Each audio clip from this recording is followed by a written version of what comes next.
বেশি দরুদ পড়বেন, আখেরাতের লাভ তো আছেই, দুনিয়াতে লাভ আরো অনেক বেশি।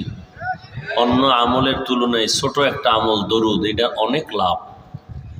আপনার ব্যক্তি, পরিবার, সমাজ, ব্যবসা বাণিজ্য, চাকরি, সর্বক্ষেত্রে দরুদের বিকল্প কোনো আমল নেই। বড় দামি একটা আমল।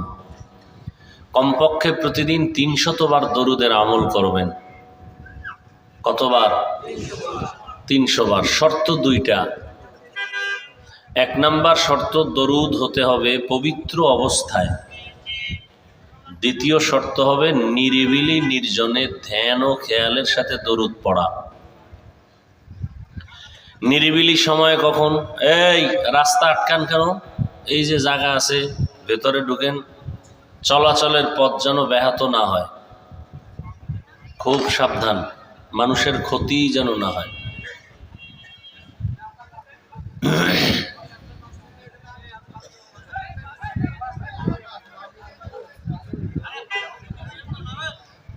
তাহলে নিরিবিলি কি সমস্যা? কি কাজ?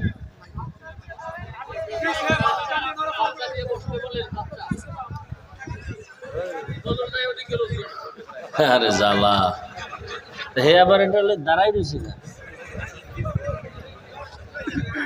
ছবি তোলে নাকি?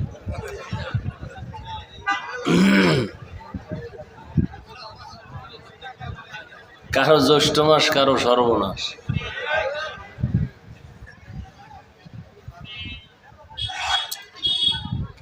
তো দরুদের জন্য শর্ত দুইটা, নিরিবিলি সময় এবং পবিত্র অবস্থায়। নিরিবিলি সময় আমার দৃষ্টিতে ফজরের নামাজের পরে অথবা ঘুমের আগে বিছানায় বসে, এই 2 টাইম তসবিহ একটা হাতে নিয়ে অজু অবস্থায় এমন ধ্যানে পড়া দরুদ, সময় থাকলে নামাজেরটা, সময় কম থাকলে সংক্ষিপ্তটা। কতবার? 300 বার। এই ধ্যানে পড়া যে আমি দরুদ পড়তেছি, আর এর সওয়াব ফেরেশতারা রসুলের কাছে পৌঁছাইতেছে আমার নাম ঠিকানা সহ।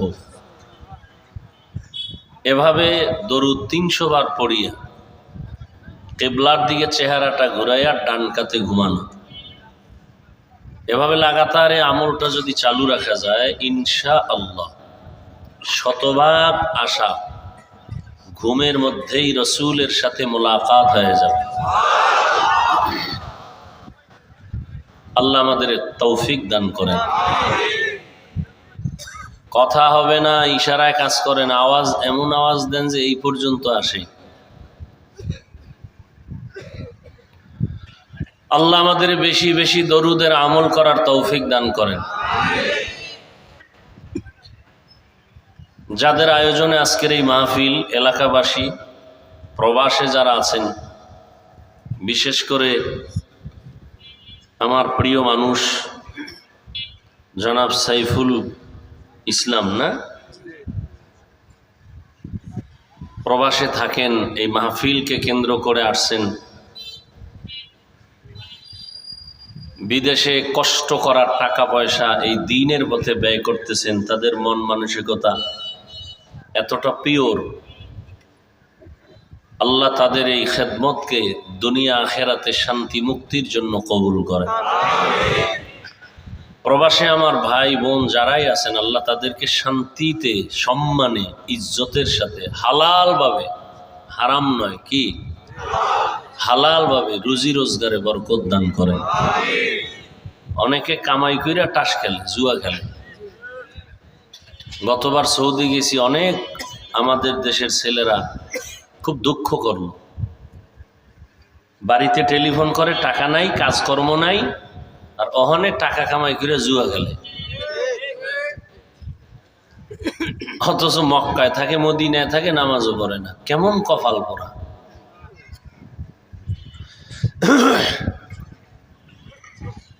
আল্লাহ তাদের হেদায়াত দান করেন। আল্লাহ মাহফিল কিয়ামত পর্যন্ত কায়েম রাখেন।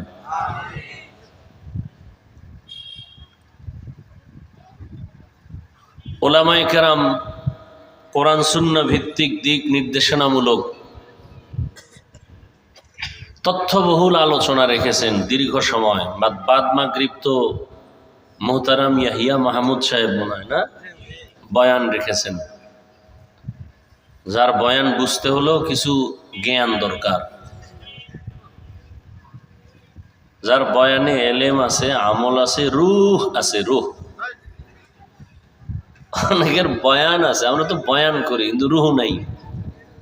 কি নাই? আজকে একজনে বলতেছে জুমার মসজিদে খানা খাইতে ইমাম সাহেবরে খানা দিছে ডিম দিয়া গতকাল। তো ডিম দিয়েছে ঠিক 2-3টা ডিম খানার মধ্যে দিছে, রুহ নাই ডিমের মধ্যে। কি নাই বুঝেন? কি নাই? কুসুম নাই। 3টা ডিম, 3টাই কুসুম নাই। দেখি বেসালার থেকে আইতে আইতে মাঝখান থেকে রুহ কেউ কবজ করে ফেলাইল কিনা। বয়ান হচ্ছে কিন্তু কি নাই? রূহ নাই। ইয়াহিয়া মাহমুদ সাহেব দামাত বারাকাতুহুম,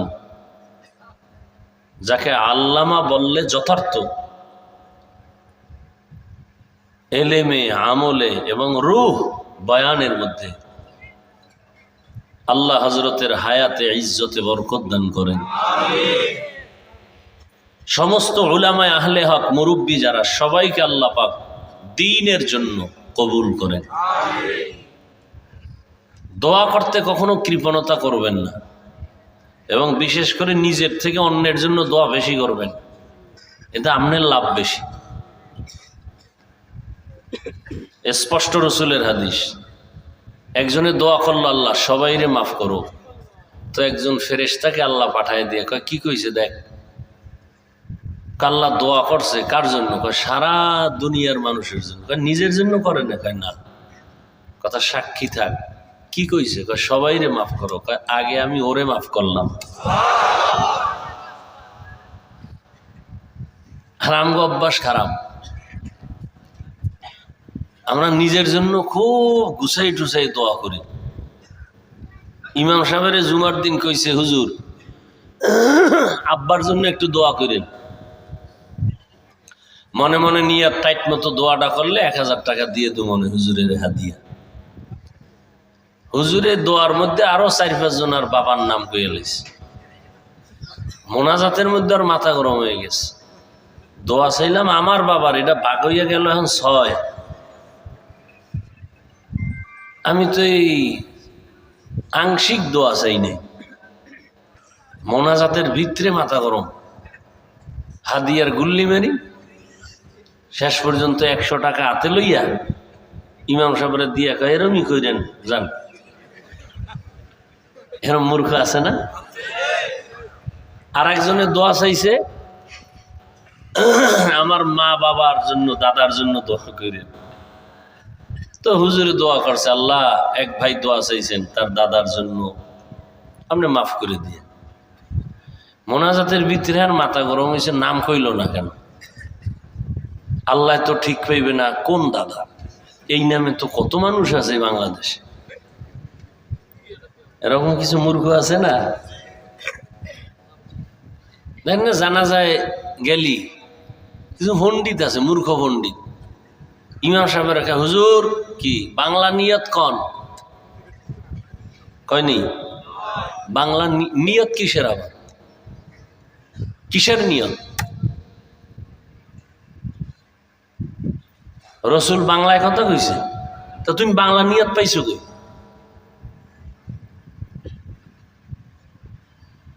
আরবিরও কোনো নিয়ত নাই, বাংলারও কোনো নিয়ত নাই। নিয়তের সম্পর্ক ঠোঁটে নয়, কলবে। তুমি ঠোঁটে কি পড়ো? রসুল বলে কলবে, তুমি কেন চালাকি করো? রসুলেরটা ভাল লাগে না? ইমাম সাহেবের এটা মুখস্থ করতে হইব, জানা যায় না কইতে তো আমারে খারাপ জানবে। এইটার বাংলাটারে মুখস্থ করছে, এটা কইতে হইব জিগায় সবার সামনে। কি বাহাদুর! বাংলা নিয়ত কন। ইমাম সাহেবের উচিত ছিল তুমি আরবিটা আগে কও, এরপরে আমি বাংলা করে দিই। কিসের বাংলা নিয়ত? আরবিতেও কোনো নিয়ত নাই, নিয়তের সম্পর্ক কোথায়? ঘুম থেকে উঠছেন, মসজিদে যাবেন জহুর পড়তে, কি নামাজ? কলবে আছে, আলাদা আর কোনো নিয়ত নেই। রসুল কয় লাগবে না, তুমি পণ্ডিতি করো কেন? ইসলামটারে কঠিন বানাইছো কেন? সহজ জিনিসটারে কঠিন করছো কেন? একজনে একেবারে আজানের আগে মসজিদে গেছে, বুজুর্গ, পাগড়ি একখান লইয়া। একামত যখন শুরু হয়েছে খাড়ায় না, হাইয়া আল্লাহ সাল্লার সময় খাড়াই বয়ে রয়েছে, আসেনি? হে হাইয়া আল্লাহ সাল্লার সময় খাড়াইছে, খাড়াইয়া এই পাগড়িটারে ঘুরাইতেছে, বান্ধে পরে আঙ্গুল দিয়ে দেখে যে সোজা হয় নাই, খুলছে, আবার খুলছে, আবার পেঁচায়, এরকম খোলে পেঁচায়, খোলে পেঁচায়, এদিক দিয়ে তাকবীর উলা শেষ। অথচ তাকবীর উলা কত মূল্যবান। আর একজনের ফাগরি ফুগরি নেই, হে নিয়ত শুরু করছে, না হয়তো নুসল্লিয়া কইয়া টইয়া শেষে যাই দেয় ভুল হয়ে গেছে, আবার শুরু। এরকম কয়েকবার ঘুরতে ঘুরতে ইমাম সাহেবের আলহামদু সূরা শেষ, এখনো না হয়তো ঠেলতে আছে। আমি কি বানায় কইতেছি? এসব মূর্খতা, ধর্মের কোনো জ্ঞান নাই। আল্লাহ আল্লাহ সবাইকে বুঝার তৌফিক দান করেন। সব হইল বুঝ বুঝ, কি বয়ান কিছু না, আসল বুঝ। আপনিও মুসলমান, আমিও। আপনাদের আল্লাহ আমার আল্লাহ, আপনাদের নবী আমার নবী, আপনাদের কোরআন আমার কোরআন, আপনাদের কাবা আমার কাবা, আপনাদের ধর্ম আমার ধর্ম, আপনাদের কালেমা আমার কালেমা। তা আপনারে বয়ান করব কেন? বয়ান তো হিন্দুদের করুম, ওরা আল্লাহ চিনে না, নবী চিনে না, কোরআন বুঝে না। খ্রিস্টানদের করব, এহুদিকে করব, বৌদ্ধদের করবো, আপনাকেও কেন?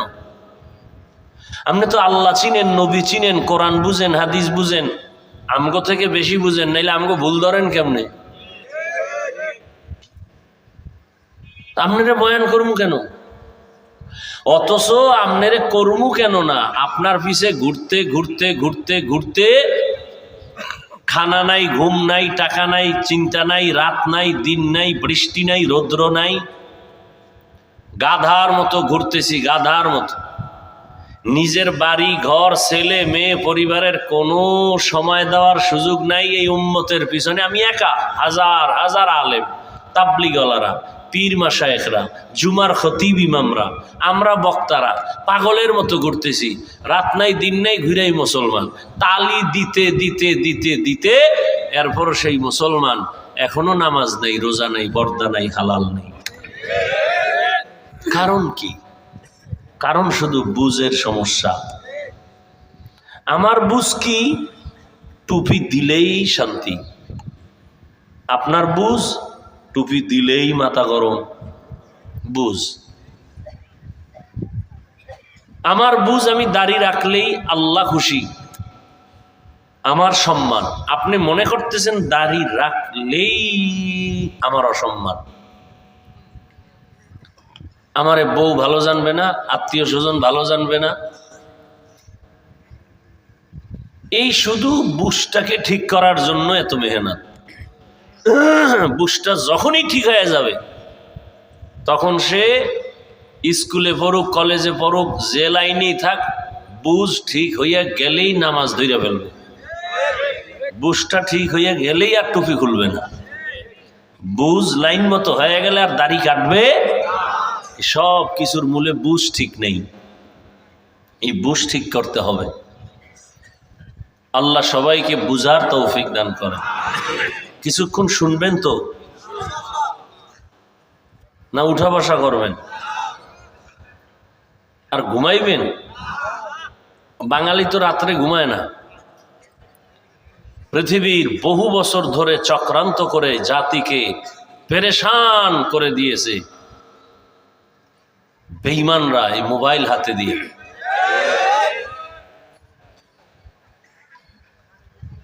আপনি সারা রাত্র মোবাইলে কি আকাম করেন, গুনাহ করেন, এইটা 1 মিনিটের জন্য আমি বাদ রাখলাম। মোবাইলের উপরে কঠিন বয়ান আমি ছাড়া কেউ করে কিনা আমার জানা নেই। প্রত্যেকটা বয়ান আজকে আমি ওই সাইডটা যাব না, শুধু একটা পয়েন্ট যেটা আমার অন্য টাইমে আমি এই পয়েন্টটা বলি না, হঠাৎ জেহেনে আসছে, এখন আসছে। কোনোদিন মোবাইলের বয়ানকালে আমার এই পয়েন্টটা আসে না, যেটা এখন এইমাত্র আসছে আমার জেহেনে। সেটা কি? আপনি মোবাইলে ভালো জিনিসই দেখেন, কথার কথা, ফলাফল কি হলো? আপনি সারা রাত মোবাইল দেখছেন, গুনাহ করেন না বুঝলাম, সারা রাত্র আপনি ঘুম মারছেন নি? হ্যাঁ মারছেন, বাস, আর কিছু লাগবে না। পৃথিবীর সমস্ত চিকিৎসা বিজ্ঞানীরা একমত, সমস্ত চিকিৎসা বিজ্ঞানী। ওদের কথা বলি কেন জানেন? আমাকে হুজুরগো আপনারা পছন্দ করেন না, শুনেন ঠিক, কানের উপরে দিয়ে একটা মাছি উড়ে যায় এরকম মনে করেন। এই জন্য ওদেরটা তো মানবেন, কারণ ওরা তো আমাকে আপনাদের খালতো ভাই, প্যান্ট শার্ট টাইওয়ালা। ওই চিকিৎসা বিজ্ঞানীরা, সমস্ত চিকিৎসা বিজ্ঞানীদের একমত, পৃথিবীর মানুষের সুস্থ থাকার জন্য শ্রেষ্ঠ মহা এক ঔষধ হলো রাতের ঘুম। আপনি মোবাইলে কি করছেন ওডি ডেলি বলি, আজকে বললাম না, কিন্তু এতটুকু বলেন, আপনি যে রাতের ঘুমটা নষ্ট করলেন, আপনি সুস্থ না অসুস্থ? আজকে বাসায় গিয়া গুগলে সার্চ দিবেন, টাচ মোবাইল দেখলে শরীরের অঙ্গ প্রত্যঙ্গের কি কি ক্ষতি হয়। চিকিৎসা বিজ্ঞানীরা ডিটেলস ওখানে সব বলে রাখছে। কিডনি দুর্বল হয়, হার্ট দুর্বল হয়, ব্রেন দুর্বল হয়, চোখের পাওয়ার নষ্ট হয়, কানের পাওয়ার নষ্ট হয়, এরপরে চরিত্র নষ্ট। তাহলে আপনি রুহু থাকবে, দেহ থাকবে না, পঙ্গু হবেন ভাব। দেখেন না এখন স্ট্রোকের রোগ বাইরে গেছে, ডাক্তার কয় কোনো রোগ নাই, হঠাৎ করে মরে গেছে। কারণ কি? কয় হঠাৎ রোগের মরণ, নতুন একটা রোগ আসছে, হঠাৎ রোগ।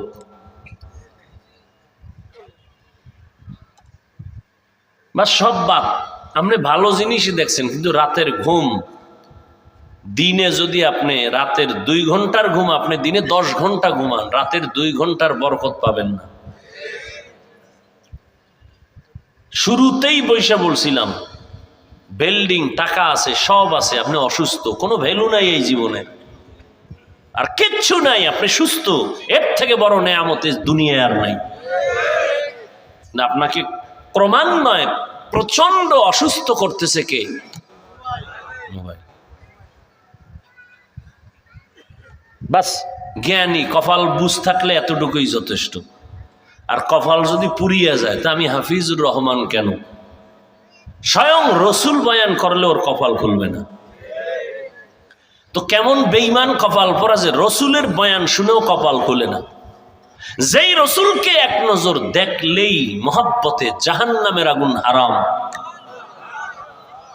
যেই রসুলকে এক নজর দেখলে পেটের ক্ষুধা থাকে না, সেই রসুলকে 13 বছর দেখছে, বয়ান শুনছে, কালেমা পড়ে নেই। কত বড় নিকৃষ্ট বেঈমান! নাম জানেন? এর নাম কপাল। অন্যদিকে 27 বছরের যুবক, কয় বছর, তরবারি নিয়ে দৌড়ায় রহমতের নবীকে জবাই করার জন্য। কত পাওয়ার! কয় বছর? কিশোর গ্যাং। কি গ্যাং? 27 বছরের যুবক তরবারি নিয়ে দৌড়ায় রহমতের নবীকে জবাই করবে, কেউ সামনে দাঁড়ায় না, ভয়।